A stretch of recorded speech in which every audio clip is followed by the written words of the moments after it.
बहुत वक्त पहले की बात है। एक बड़ा सा हरा भरा जंगल था। इस जंगल का बादशाह था शेरू, एक ताकतवर और समझदार शेर। लेकिन शेरू के पास कोई दोस्त नहीं था।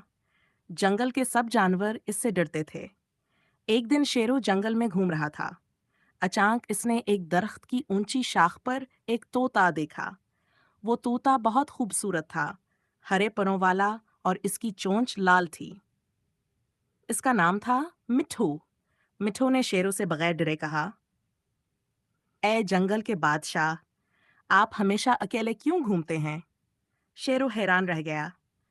कोई इससे ऐसे बात करे, ये पहली बार हुआ। शेरू बोला, सब मुझसे डरते हैं, क्या तुम्हें डर नहीं लगता? मिठू हंसकर बोला, डर क्यों? मैं तो आपसे दोस्ती करने आया हूँ।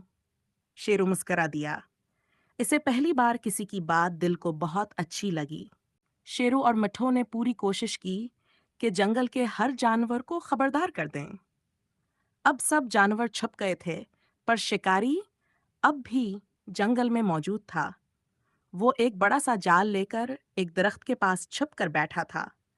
मिठू ने आसमान से शिकारी को देख लिया और फौरन नीचे आकर शेरू को बताया, वो नदी के पास वाले दरख्त के पीछे छुपा है। शेरू ने गौर से सुना, फिर बोला, हम उसे इसी के जाल में फंसा देते हैं। मिठू ने कहा, लेकिन कैसे? शेरू ने मुस्कुराकर कहा, ये काम है गजू का। गजू हाथी, जो बहुत समझदार और बहादुर था, आगे बढ़ा।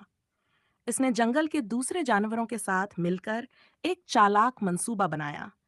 गजू एक तरफ से शिकारी के पास गया, जैसे वो नदी पर पानी पीने आया हो। शिकारी ने जैसे ही जाल फेंकने की कोशिश की, अचानक पीछे से शेरू धाड़ा।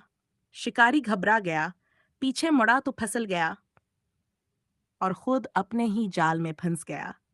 सारे जानवर तालियां बजाकर खुशी से चिल्लाने लगे। जंगल बच गया, शिकारी हार गया।